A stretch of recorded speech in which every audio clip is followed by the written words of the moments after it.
పిల్లల్ని ఫోన్లకు దూరంగా పెట్టి వారిలో మంచి ఆలోచనలు రేకెత్తించేందుకు గ్రంథాలయాలు ఎంతగానో ఉపయోగపడతాయని మంత్రి నారా లోకేష్ తెలిపారు. అందరికీ ఉపయుక్తంగా ఉండేలా 175 నియోజకవర్గాల్లో 175 లైబ్రరీలు ఏర్పాటు చేస్తామన్నారు. 9 నెలల్లో కడప గ్రంథాలయం పూర్తి చేసి ప్రారంభిస్తామని కడప ఎమ్మెల్యే మాధవిరెడ్డి అడిగిన ప్రశ్నకు మంత్రి సమాధానమిచ్చారు. అదేవిధంగా ఆలగడ్డలో ప్రభుత్వ డిగ్రీ కళాశాలను బాగు చేసి మౌలిక వసతులు కల్పిస్తామన్నారు. ఆలగడ్డ నియోజకవర్గంలో డిగ్రీ కాలేజ్ అక్కడే శాంక్షన్ చేయించి బలవంతంగా డిగ్రీ కాలేజ్ స్టూడెంట్స్ ని అందులో తోయడం జరిగింది అధ్యక్ష. 5 సంవత్సరాల్లో వాళ్ళు భూమిని కేటాయించలేకపోయినారు అధ్యక్ష. అదొక బిల్డింగ్ కూడా వాళ్ళకి శాంక్షన్ చేయించలేకపోయినారు అధ్యక్ష. 1000కి పైగా విద్యార్థులు చదువుతున్న ఈ ప్రెమిసెస్ లో అధ్యక్ష sufficient toilets, class rooms, labs, drinking water problem కూడా ఉందని చెప్పి ప్రభుత్వం దృష్టికి తీసుకొస్తున్నాం అధ్యక్ష. అదేవిధంగా గతంలో కాంపౌండ్ వాళ్ళు ఉండింది అధ్యక్ష. కానీ వైఎస్ఆర్సీపీ అధికారంలో ఉన్నప్పుడు జగన్మోహన్ రెడ్డి గారు ఆ స్కూల్లో మీటింగ్ పెట్టారు అధ్యక్ష. ఆ మీటింగ్ పెట్టినప్పుడు సెక్యూరిటీకి సంబంధించిన వెహికల్స్ రావడం పోవడం ఇబ్బంది అని చెప్పి కాంపౌండ్ వాళ్ళనే కూల్చేశారు అధ్యక్ష. మళ్ళీ ఆ కాంపౌండ్ వాళ్ళు శాంక్షన్ కూడా చేయించలేకపోయినారు అధ్యక్ష గత గవర్నమెంట్ లో. లోకేష్ గారికి ఒక చిన్న ప్రపోజల్ అధ్యక్ష, కేవలం ఇన్ఫ్రాస్ట్రక్చర్ మాత్రమే మీరు ప్రొవైడ్ చేయండి. కంప్యూటర్స్, ప్రొజెక్టర్స్, బెంచ్లు, చైర్లు ఇవన్నీ ఫర్నిచర్ అంతా కూడా నా తరపు నుంచి P4 కింద ఎన్రోల్ అయిన వాళ్ళ తరపు నుంచి మా జిల్లా మంత్రులు తరపు నుంచి మేము డొనేట్ చేస్తామని చెప్పి కూడా సందర్భంగా మరి మంత్రి గారికి తెలియజేసుకుంటున్నాం అధ్యక్ష.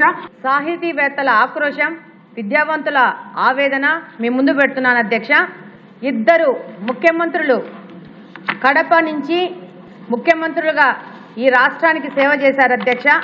అనేక మంది మేము మా అడ్డా గడ్డ అనుకుని మంత్రులుగా ఉప ముఖ్యమంత్రులుగా పనిచేశారు అధ్యక్ష. కానీ కడప నగరంలో ఉన్న ఒక గ్రంథాలయాన్ని ఈరోజు శిథిల వ్యవస్థకు తీసుకొచ్చినారు అధ్యక్ష.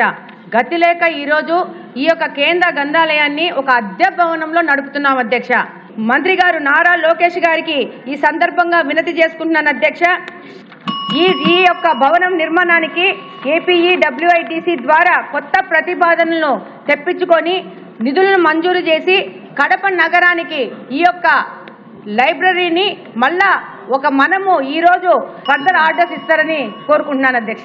థ్యాంక్ యూ అధ్యక్ష. ప్రభుత్వ డిగ్రీ కళాశాలలో ఒకసారి తీసుకుంటే అధ్యక్ష సుమారుగా 37 డిగ్రీ కళాశాలలో భవనాలు లేకుండా అంటే సొంత భవనాలు లేకుండా నడుస్తున్నాయి అధ్యక్ష. దీనివల్ల 6700 మంది విద్యార్థులు ఇబ్బంది పడుతున్నారు అధ్యక్ష. ఇది ఆల్రెడీ ప్రభుత్వం పరిగణనలో తీసుకుంది అధ్యక్ష. ఒక్కొక్క డిగ్రీ కళాశాల పూర్తి చేయాలి, అన్ని హంగులు కల్పించాలంటే సుమారుగా 15 కోట్ల రూపాయలు ఖర్చు అవుతుంది అధ్యక్ష పర్ డిగ్రీ కళాశాల. ఆలగడ్డ డిగ్రీ కళాశాలకు వచ్చినప్పుడు ఆల్రెడీ భూమి ఉంది, కావాల్సిన ఇన్ఫ్రాస్ట్రక్చర్ భవనాలు ఏర్పాటు చేస్తే బాగుంటుందని కోరటం జరిగిన అధ్యక్ష. ప్రత్యేకంగా నేను ఈ మొత్తం ఎస్టిమేట్స్ చేసి తప్పనిసరిగా శాసకీ కింద టేకప్ చేసే బాధ్యత ప్రభుత్వం తీసుకుంటుందని గౌరవ సభ్యురాలకి నేను తెలియజేస్తాం జరుగుతుంది. సో అవసరమైన మేరకు teaching post, non teaching post భర్తీ చేసే బాధ్యత ప్రభుత్వం తీసుకుంటుందని గౌరవ సభ్యురాలు కూడా నేను తెలియజేస్తాం జరుగుతుంది అధ్యక్ష. గౌరవ సభ్యురాలు కోరినట్టు ఇన్ఫ్రాస్ట్రక్చర్ చేసే బాధ్యత ప్రభుత్వం తీసుకుంటుంది. కావాల్సిన అదర్ ఇన్ఫ్రాస్ట్రక్చర్ ల్యాబ్స్ కానీ, కంప్యూటర్స్ కానీ, బెంచెస్ కానీ అది మేడం గారు ఏర్పాటు చేస్తానని హామీ ఇచ్చారు. లేదు అధ్యక్ష, మేడం గారు హామీ ఇచ్చారు కనుక చేయకపోతే కంటెంప్ట్ అవుతుంది. నేను అది మళ్ళీ ప్రివిలేజెస్ కి పంపిస్తాను అధ్యక్ష. ప్రివిలేజెస్ కమిటీ చైర్మన్ గారు చాలా సీరియస్ గా తీసుకుంటారు కనుక సో ఒక పక్కన నేను చేయాల్సింది తప్పనిసరిగా చేస్తే ఇంకో పక్కన గౌరవ శాసనసభ్యురాలు చేయాల్సింది మేడం గారి బాధ్యత కూడా ఉందని తెలియజేస్తున్నాను అధ్యక్ష. గ్రంథాలయాలు అనేది చాలా ఇంపార్టెంట్ అధ్యక్ష. ప్రభుత్వ ఆలోచన ఏంటంటే నియోజకవర్గం, జిల్లా, జోనల్, సెంట్రల్ లైబ్రరీ ఏర్పాటు చేయాలి, బలోపేతం చేయాలి. కొన్ని దగ్గర ఆల్రెడీ ఇన్ఫ్రాస్ట్రక్చర్ ఉంది, ఆ ఇన్ఫ్రాస్ట్రక్చర్ని ఎలా బలోపేతం చేయాలి. ఎక్కడైతే ఇన్ఫ్రాస్ట్రక్చర్ లేదో లేదంటే పాతపడిన ఇన్ఫ్రాస్ట్రక్చర్ ఉందో అక్కడ కొత్త ఇన్ఫ్రాస్ట్రక్చర్ కట్టాల్సిన బాధ్యత ప్రభుత్వం పైన ఉంది అధ్యక్ష. దాంట్లో భాగంగా ఏదైతే జిల్లా గ్రంథాలయాలకు ఇవ్వాల్సిన సెస్ గత ప్రభుత్వాలు ఏంటంటే అది నేటికల్ CFMSకి పెట్టేసి డైరెక్ట్ గా ట్రెజరీకి తీసుకొచ్చారు. అది నేను గౌరవ ముఖ్యమంత్రి గారితో మాట్లాడి అదేవిధంగా ఆర్థిక శాఖ మంత్రులతో మాట్లాడి అది మాకు ఇవ్వండి, అది మా నిధులు కనుక అది రేపు గ్రంథాలయాలు ఏర్పాటు చేసేందుకు ఖర్చు పెట్టాల్సిన బాధ్యత మా పైన ఉందని చెప్తాం జరిగింది అధ్యక్ష. అది ఈ సంవత్సరం నుంచి మాకు నిధులు ఇస్తాం జరుగుతుంది. గౌరవ సభ్యురాలకు నేను హామీ ఇస్తున్నా అధ్యక్ష. 9 నెలల్లో కడప గ్రంథాలయ పూర్తి చేసే బాధ్యత నేను తీసుకుంటాను.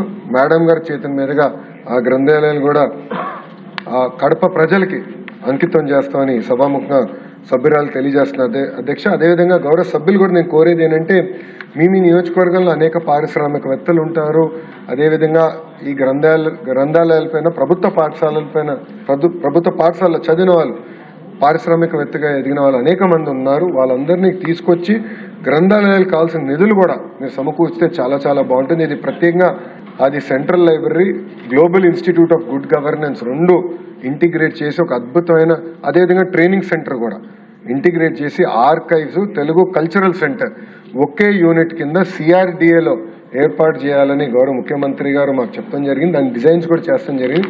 బహుశా next cabinet we will clear that. And అది మీరు చూస్తారు, one of the best eco system in the country, if not in the world, ఏర్పాటు చేసే బాధ్యత మేము తీసుకుంటాం అధ్యక్ష. ఎందుకంటే గ్రంథాలయాలపైన చాలా శ్రద్ధ పెడుతున్నాము. ఇది చాలా చాలా అవసరం. ఎందుకంటే గతంలో నేను చెప్పాను అధ్యక్ష, మా అబ్బాయి ఒక ఉదాహరణ, పుస్తకం ఇస్తే ఒక రోజులో మొత్తం చదివేస్తాడు, దానిపైన మళ్ళీ నాకు క్విజ్ పెడతాడు. సో దానివల్ల చాలా క్రియేటివిటీ, చాలా ఐడియాస్ వస్తాయి అధ్యక్ష. సో గ్రంథాలయాల అవసరం చాలా చాలా ఉంది. పిల్లల్ని ఈ ఐఫోన్స్కి, ఐప్యాడ్స్కి దూరం పెట్టాలంటే గ్రంథాలయాలు కీలకమైన పాత్ర వహిస్తుంది. తప్పనిసరిగా 175 నియోజకవర్గాలు 175 గ్రంథాలయాల్ని ఎక్కడైతే లేవో ఏర్పాటు చేయాలి, ఎక్కడైతే ఆల్రెడీ ఇన్ఫ్రాస్ట్రక్చర్ ఉందో పుస్తకాలు ఏర్పాటు చేయాలి, మౌలిక వసతులు కల్పించాలి అధ్యక్ష. దానికి ఒక కార్యాచరణ మేము ఏర్పాటు చేసుకున్నాం. రాబోయే 3 సంవత్సరాలు అది పూర్తి చేస్తామని గౌరవ సభ్యులకి తెలియజేస్తున్న అధ్యక్ష. అంతేకాకుండా వైజాగ్లో ఒక అద్భుతమైన జోనల్ లైబ్రరీ ఏర్పాటు చేయాలని నిర్ణయించుకున్నాం. అది ఆంధ్ర యూనివర్సిటీ కేంద్రంగా పెడితే, ఎందుకంటే అక్కడ పిల్లలందరూ ఉంటారు, కాంపిటేటివ్ ఎగ్జామినేషన్ కూడా చేస్తారు. వరల్డ్ క్లాస్ లైబ్రరీ ఎక్కడైతే అమరావతిలో సెంట్రల్ లైబ్రరీ ఎట్లయితే వరల్డ్ క్లాస్ చేస్తున్నాం, దాన్ని ధీటుగా విశాఖపట్నంలో కూడా ఒకటి చేయాలని గౌరవ ముఖ్యమంత్రి గారు చెప్పారు.